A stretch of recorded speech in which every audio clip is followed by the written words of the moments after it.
Guys, how's it going? It's Al. It is best ball season. We're in draft month. It's August the 22nd. NFL kicks off in like 2 weeks. So if you have not started drafting on Underdog or DraftKings for your best ball tournament wants and needs, you should get after it. I'm going to give you a couple of videos. Today's video is going to be about my favorite running backs to draft in every round from rounds 1 through 10. I went through the ADPs that were calculated up to this morning. So these are hot off the presses. And I'm going to go through round by round, round 1 through 10, and give you my favorite running back to draft if you want to draft a running back. Now, chat was making a joke. So basically, we're going to just start in the 7th round. Ha ha, I get it. I know I'm a 0 RB, hero RB drafter, but sometimes things go a little bit differently, and I think that there's value on the board. So yes, I may not have a high allocation on some guys here that are from rounds 3 through 7, but these are the guys that I'm targeting in the drafts that I do end up going after running backs in those rounds, because you do have to vary up your style from time to time so you don't get 100 of the same exact draft. So drop a like on the video, subscribe to the channel, ring the notifications bell, leave me a reply down below with somebody that you think is a great pick in the first 10 rounds based on Underdog's ADP, and let's go. He's a legend. So we're going to start here on Underdog Fantasy. They have some great tournaments out there, weekly winners, which more is it's basically a $15 entry fee to like what, a $200,000 tournament GPP every single week. You're drafting it like best ball against 11 other people. But every week you enter new tournaments. You're going to draft that differently than you draft Best Ball Mania, which is $1 billion for the first 14 weeks, and then like $17 billion if you win the playoff weeks 15, 16, and 17. I don't know. Don't fact check me, but those numbers are very close. Massive tournaments. They're both probably going to fill or get close to filling. As you can see, this little green line. If you don't have an account over on Underdog yet, make sure that you use just use code ALSMIZZLE, ALSMIZZLE, all one word. Caps do not need to be sensitive at all. They're resilient. Caps are very resilient on that site. You'll get a $100 deposit bonus on your first deposit to the site. So why not take $100, turn it into $200, and get after these drafts every single day before NFL season starts. Here's the ADPs as of like right meow. Okay, we have them all here for the first 120 picks. I'm going to go through and check everything out. You can see the rankings. You can upload these. If you have your own spreadsheet, you can upload your rankings. I get mine from Establish the Run. Smizzle.tv/ETR will take you over there if you wanted to get a discount off of all the great products that they provide. The running backs in the first round with ADPs: Christian McCaffrey, Austin Eckler, Bijan Robinson, Nick Chubb. These are picks 1 through 12. To me, it's Nick Chubb. He has slid up into the first round. He'd been a second round value, getting him around 15 to 14 for most of the last 2-3 months if you were an early drafter. Right now, he has kind of worked his way up into the top 12 picks. So of those running backs in the first round, I think he's my favorite one. Before that, when he was not in the first round, it was CMC. I've been getting a lot of him at the 3-4 picks when I get those picks. I've gotten a lot of 3 picks so far this year. But Nick Chubb previously has not been a guy who's been targeted a lot historically in his career. It's not that he's a bad pass catcher, doesn't get used in the passing game. They've just had multiple running backs. But in the weeks where Kareem Hunt had been hurt, he had seen larger usage, and the running back behind him, Jerome Ford, who they were going to use in the passing game a lot, or had planned to use in the passing game a lot, has been injured throughout the entire preseason.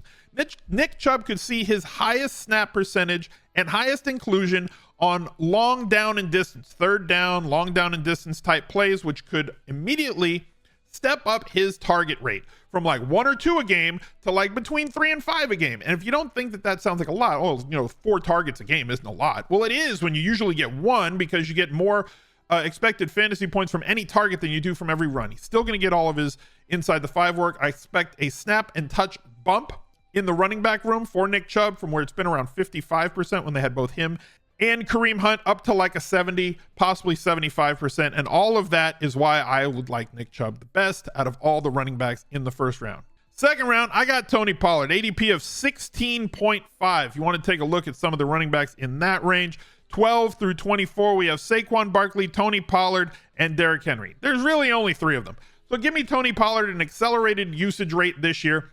Ezekiel Elliott is gone, essentially a fullback. Tony Pollard has been the better back, more dynamic back, more explosive back for the last like 3 years. We've known this. We've been banging that drum constantly. He showed it again last year with massive numbers, 12 touchdowns, even with Ezekiel Elliott on the team. Yes, Deuce Vaughn has earned some snaps. Yes, they may sign one of these guys who's still out there, Kareem Hunt, Lenny Fournette, or anybody else who's kind of walking the streets right now, to give them some depth in the running back room, maybe somebody to be a little bit of a short yardage back, but nobody's going to be more than like a late career Jerome Bettis, even in part-time usage. So like, yeah, the upside could be shaved off of Tony Pollard, where like a 15 to 18 touchdown season could come off of that if they were to sign a short yardage pounder, but like he's still going to get some of the carries inside the 5-yard line. He's going to score from deep as well because that's part of his game. Tony Pollard is my favorite second-round running back. My favorite third-round pick, this one may surprise you, but it's Josh Jacobs. He's slid because of the holdout. He has now announced he's going to come back. So guess what? If you give me an ADP of 30.5 on Josh Jacobs, I'm going to take it because he is going to get an awful lot of volume in the same offense that he had last year where he performed so amazingly. And really, the usage in the passing game was so tremendous. Again, I talked about this with Nick Chubb. 3, 4 targets, 5 targets a game is all that you need, especially when you're going to be a guy that can break some tackles. You're going to be a guy that's going to get the inside the 5 carries, 12 touchdowns from a third-round back with 100-yard bonus possibility, with big play upside, with usage in the passing game, plays in a dome. Everything points to yes, and I like him better than the other guys in that range. Same thing goes with the 4th round. Joe Mixon, there is no competition right now. Now, the reality is Joe Mixon's on the wrong side of the running back age curve. I fully understand that. And he showed a little bit of decline last year. He did have that one massive game, right? We had the one tremendous game where he had like 58 fantasy points, 22 carries, 4 touchdowns, 4 catches. What I'm looking for is the workload in what I think is going to be one of the best offenses in the league with Cincinnati Bengals, with all the time that they've spent together, with Joe Mixon not getting any sort of challenge, Jamar Chase drawing all the coverage, T. Higgins applying pressure, Irv Smith, when healthy, is a great target as well. You cannot stack the box against Cincinnati. Their offensive line has a full year of playing together that they built for last season. All signs point to this offense, which was already very good, taking a complete rocket ship ride this season. And Joe Mixon, if he gets 70+% of the usage at 41.6 on ADP, is a tremendous value at this point if you're drafting a running back in this spot. Taking a look at the running backs in that range from, let's see, Breece Hall, not buying him. Joe Mixon, 41.3. Travis Etienne, Najee Harris. Like, it's not what I'm looking for in that range. I would much rather have Joe Mixon than any of those guys.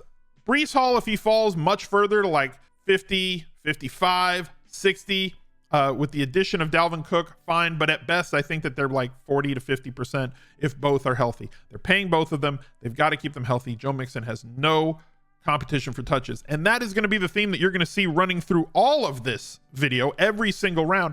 There are guys that you can get with either great usage in the passing game and good enough usage on the ground, or complete bell cow status with big playability because snaps and touches matter at the running back position. Yes, they drafted Charbonnet, but this offense is really solid in Seattle. They have tremendously low ADPs, maybe because of how many mouths there are to feed in Seattle, with DK Metcalf, JSN being drafted, Tyler Lockett, Ken Walker, Charbonnet, Geno Smith guiding it, good offensive line. To me, all that matters is this offense is going to be on the field a lot. They're going to be able to move the chains. The one concern is that his targets are sporadic, but his carries are not. And you have a coach that wants to pound the football as much as possible. Double-digit touchdowns last year in an offense that does project to be in the red zone an awful lot this year in 2023. That means a lot of red zone touches, those extremely highly valuable end zone touches. You know that they've got 3 dynamic wide receivers. I'm not predicting that they're going to fall between the 1 and 5 yard lines, but when you're that good, you do get a lot of end zone pass interference calls as well, which lead to Ken Walker to the 3rd touchdowns. And I don't think that Charbonnet is going to cut into his work as much as people were projecting at the draft. So Ken Walker, if you're drafting running back in the 5th round, ADP of 53.8, yeah, he's my guy.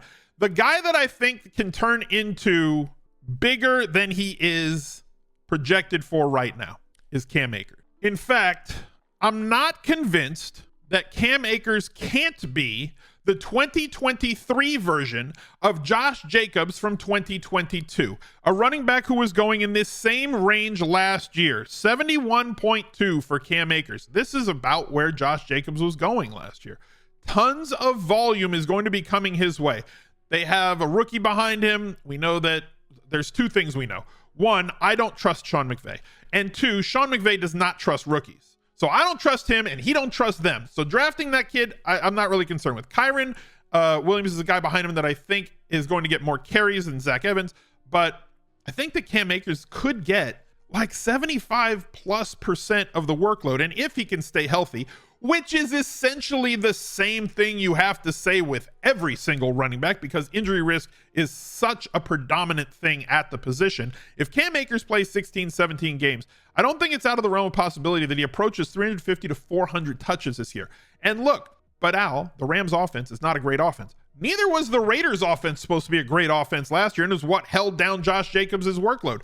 All you need to project if you are drafting running backs in the 6th round is their usage. That is what translates most towards running back fantasy success. So we fall in love with, well, this guy's in a better offense, so I want to draft the guy from the better offense. But if you're giving me somebody that has 150% of the workload of in a worse offense than the guy in the better offense, I will take the bell cow back in the worse offense versus the part-time guy in a better offense, which leads us to the 7th round and James Conner. 80.2 on ADP. We've seen them use him the last 2 years as a tremendous bell cow back.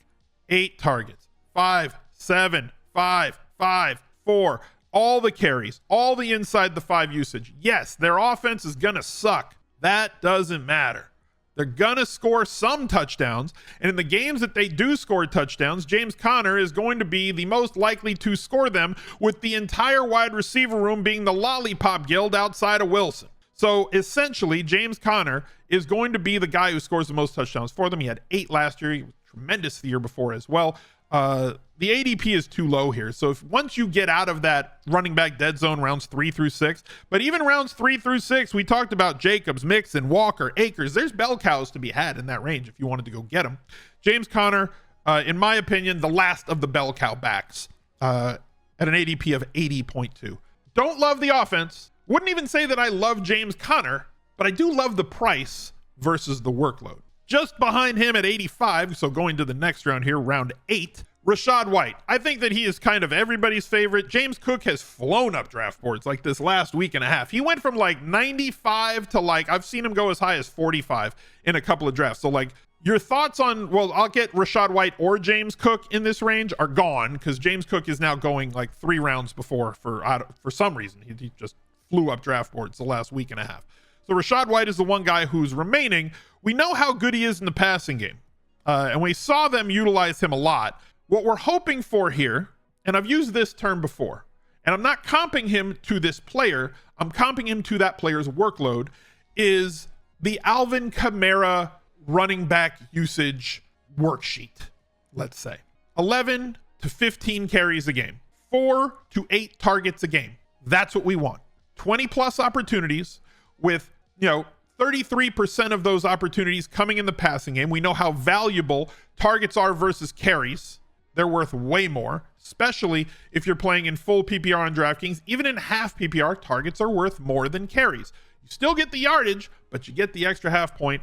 Touchdown equity is the same unless those carries originate from inside the 5. And even then, the targets are worth more because of completion rates of carries that start inside the 5. But Rashad White is kind of that guy. They don't have any challenge for him. They still have really good wide receivers on the outside. Baker Mayfield looked good so far in the preseason. That offense is going to move. It's not going to move as well or as efficiently as it did with Tom Brady, but it's going to move well enough. You can't just say, well, Tom Brady's not there anymore. That team is trash. And they may be trash. They may be the worst team in the league, but that offense is going to move the football enough.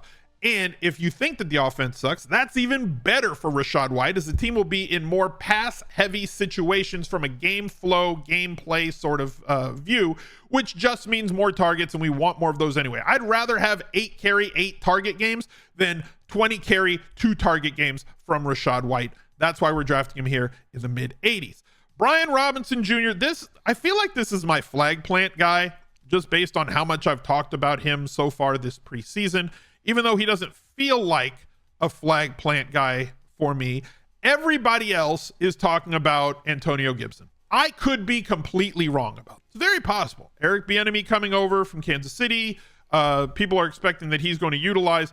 He's going to be the reason that they finally utilize Antonio Gibson the way that we've all dreamed that the Commanders would be using Antonio Gibson. They finally got a guy that's going to use him. They're going to throw him the ball more. They're going to play him more. And this is the year. It's like that scene from The Simpsons, from the episode when all the Greyhounds were born, all the little baby ones, the See My Vest episode, if you remember that one.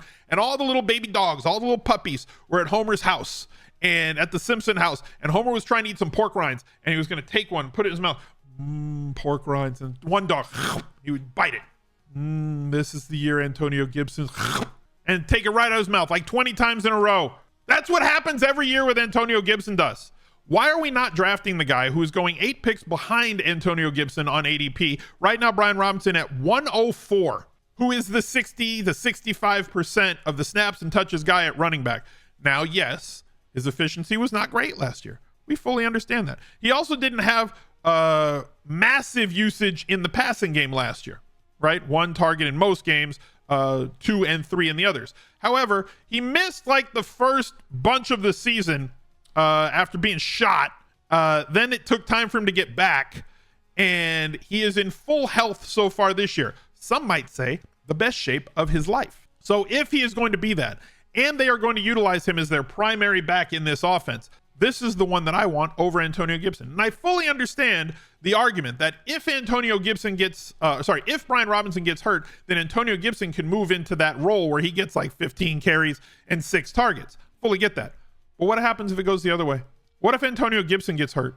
Does Brian Robinson all of a sudden possibly pick up 3-4 targets a game every single game in addition to the work that he's going to get on first and second downs as well? I'm not saying he's going to turn into like Alvin Kamara, but what if he turns into James Conner from a couple of years ago, where James Conner was getting nothing but inside the 5 work and 10 carries a game, all short yardage stuff, until Chase Edmonds got hurt. And then all of a sudden, James Conner went to a 25 opportunity guy with 5-6 targets a game and all the inside the 5 work. That's possible for Brian Robinson Jr. here in this spot.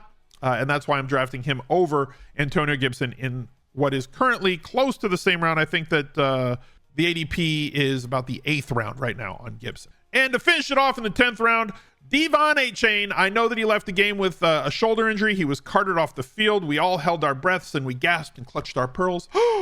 Looks like he's going to be. He's week to week. He's got a shoulder injury. We weren't expecting bell cow usage out of him. He is a big time, big play player. They're going to be able to get him the ball in space. No team should be facing more light boxes, in my opinion. Or let's say, for argument's sake, if somebody said, well, they weren't. They were like 3rd this year. They're projecting. You said it was going to be 1st, but they're not. They're probably going to be top 5 in terms of like running against light boxes because of the presence of Jalen Waddle on one side and Tyreek Hill on the other.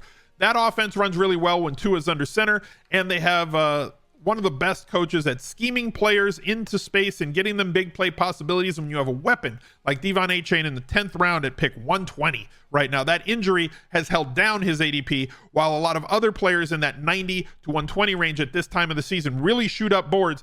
The shoulder injury is holding Chains' ADP down. Perfect candidate is your RB3, 4, 5, depending on how aggressive you're being in the first 8, 9 rounds with your running backs. But there it is, my top 10 running backs by round. Thank you guys for watching. Look out for another video right there. He's a legend.